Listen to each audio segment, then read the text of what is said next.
Today is October 16th, 2012, and two very important men are going to be discussing the important issues of our time here in America, and that is Steve Brown and Stu Pace. Because this is electric football.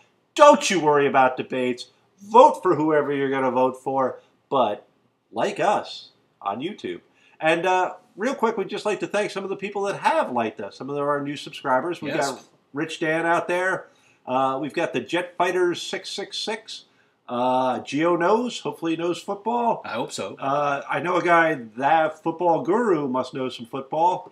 We're big fans of Mole and Mears. Great show, probably better than ours, to be perfectly frank. So check them out.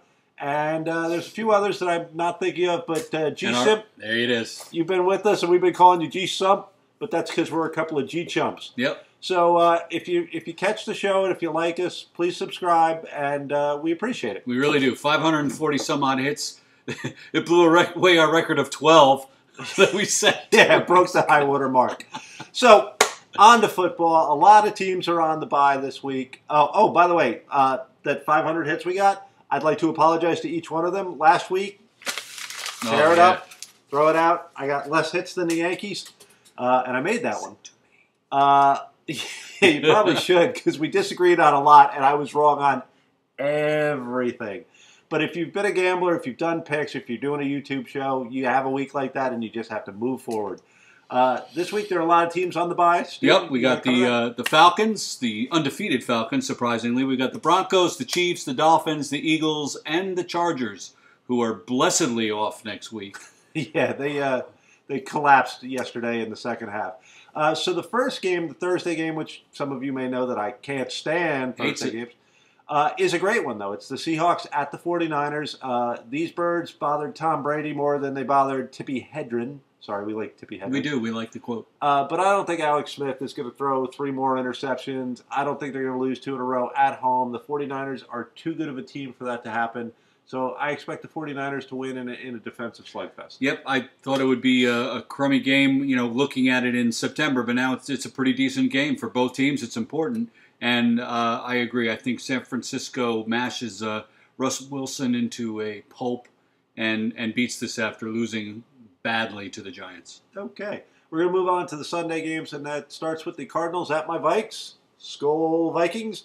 Last week we let RG3 turn into RG76 for a touchdown. But I don't think the perpetually banged up Kevin Kolb or John Halloween Skelton is going to be able to do the same sort of thing against us. Yeah, there's my pun. So I think it's the Vikings on to the plunder. Cobb is out. It was announced earlier, in case you didn't see it. Maybe you were taking the train home. In case you didn't see it like me. These are two teams that started off strong. Cobb is out. But Ponder threw for 352 yards against Washington. Arizona's defense gives up a lot of passing yards. Little porous bit of a secondary. I'm taking the Vikings. All right, so we've agreed on the first two. There we go. Up next is Cowboys at the Panthers. And I got to tell you, people were worried with no T.O., no Ocho Cinco, Chad Johnson, whatever he was, that that was going to be the end of the diva wide receiver. But Dez Bryant is stepping right into that role. Yeah. Also, he's covering the diva wide receiver that drops the big pass at the end and doesn't take blame for it. Brandon Marshall. Yes.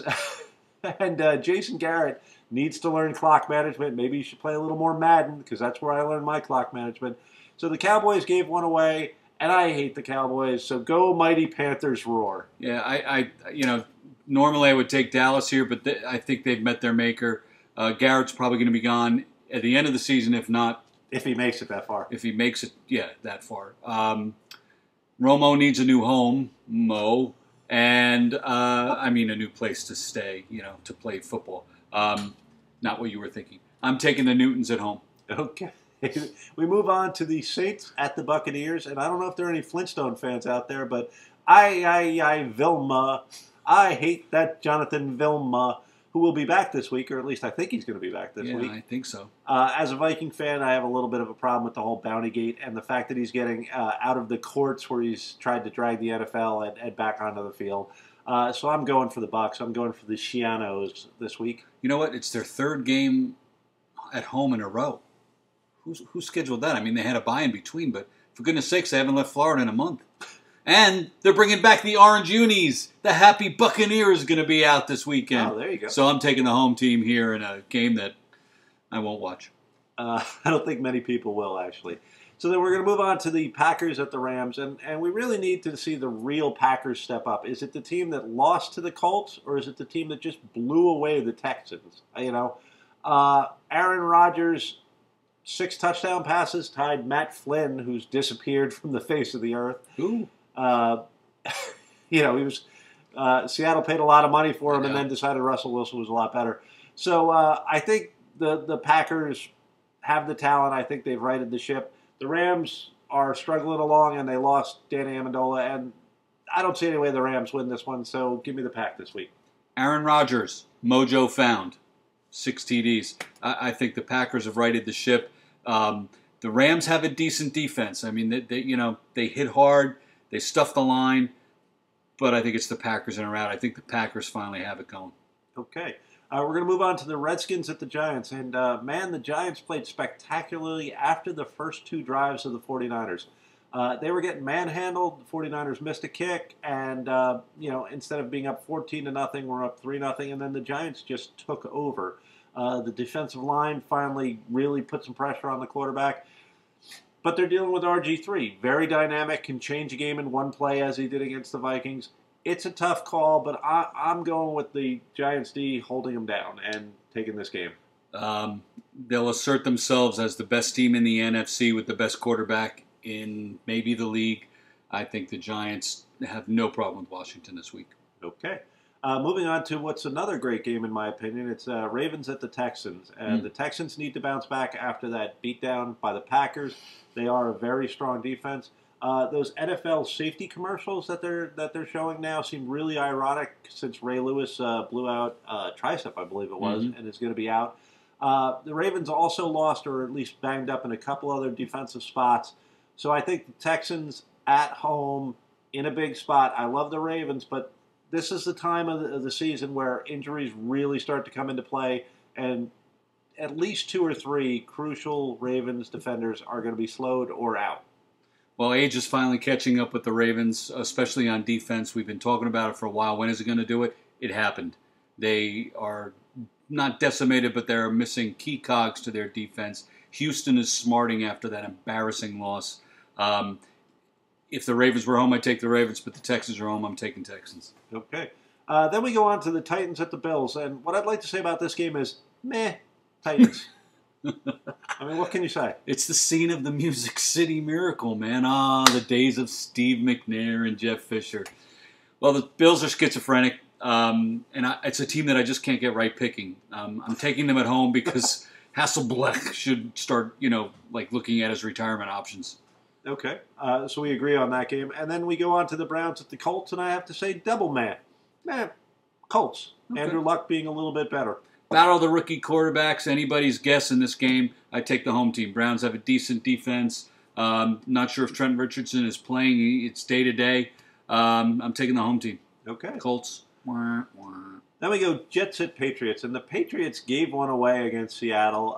There was a lot of yapping with Tom Brady seemingly upsetting some people. I guess his clean-cut All-American image went down a little bit when he said, we're going to close this one out. And it seems like whenever Tom says something cocky, and he should be cocky, the guy is incredible.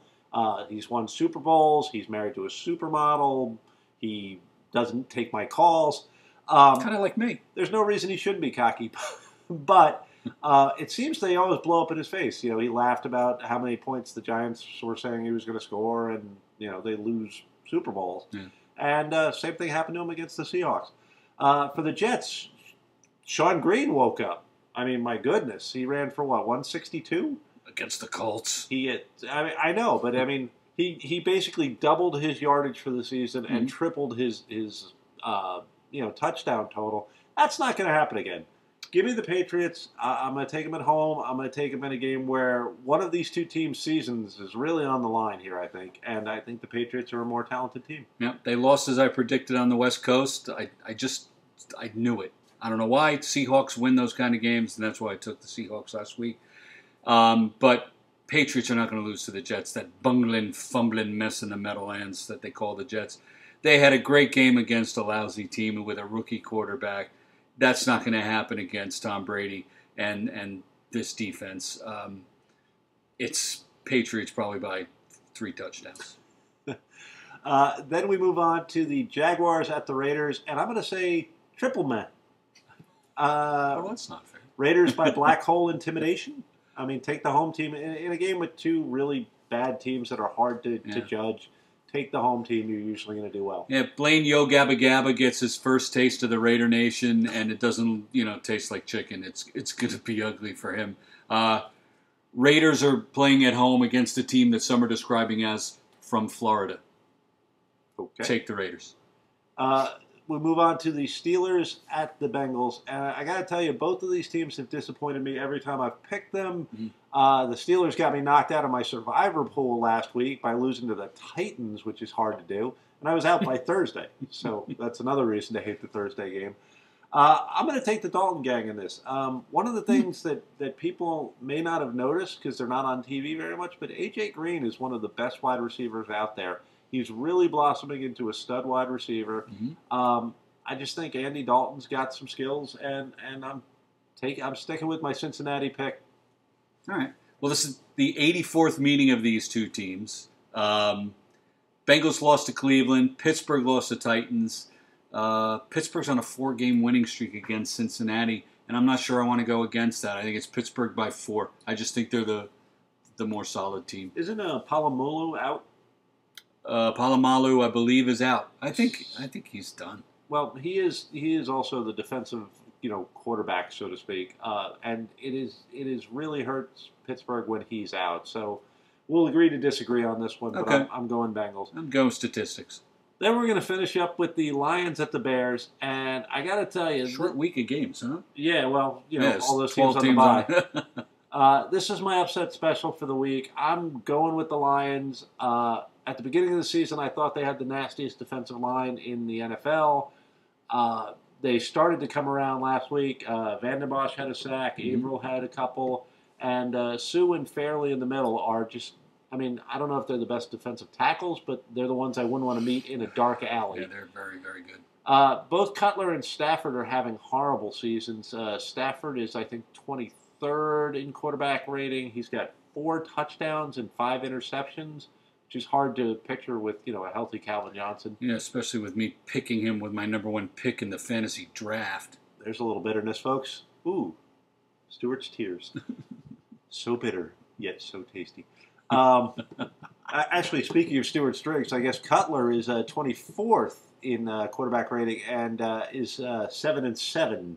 Oh, I won't drink that. With I don't know you that well. Okay. With his interception. So it's really going to be a question of which quarterback either makes the least mistakes or which quarterback bounces back to their real form. And I'm going to take Matthew Stafford to do that. All right. Well, the Lions are on their second game of a road trip. It's difficult to win 2 away games in a row. But Cutler, like you said, he's wildly inconsistent. You never know if one day he's going to be Brady and the next day he's going to be Stu Pace. One day he's going to be Tom Brady. One day he's going to be Cindy Brady. Exactly. He's just so hard to predict. The Lions won a very, very difficult game in Philadelphia. Couldn't believe that they won that game after watching it. But I'm going to go with you. I didn't think much of an upset so much as Detroit was expected to be much better this year. They haven't shown it. The Bears are showing us that they do this, and I know they're coming off their bye week, but I'm going to take Detroit +1. Okay, and to wrap things up, I just want to give a quick shout-out to another one of our subscribers, Sunday Night Sports. It's my nephew. He does interviews. He just got Trey Thomas, ex-Eagle. So if you get a chance, check out Sunday Night Sports on YouTube. And don't forget, right in front of you right now is our email. Please email us if you have questions, comments, rags, bones, bottles, whatever you want to do. Also, a shout out to my boys at the Fin Nation, as always. They're teaching me a lot about football and the Dolphins that I didn't know before. Great bunch of guys. If you're a Dolphin fan, I suggest you check it out. And also the Fanatics, another great forum where guys are talking about the Dolphins and the NFL. If you don't have to just be a Dolphin fan, but I suggest you be one. Okay, so for Electric Football, I'm Steve Brown. I'm Stu Pace. And thank you for watching. We'll see you next week.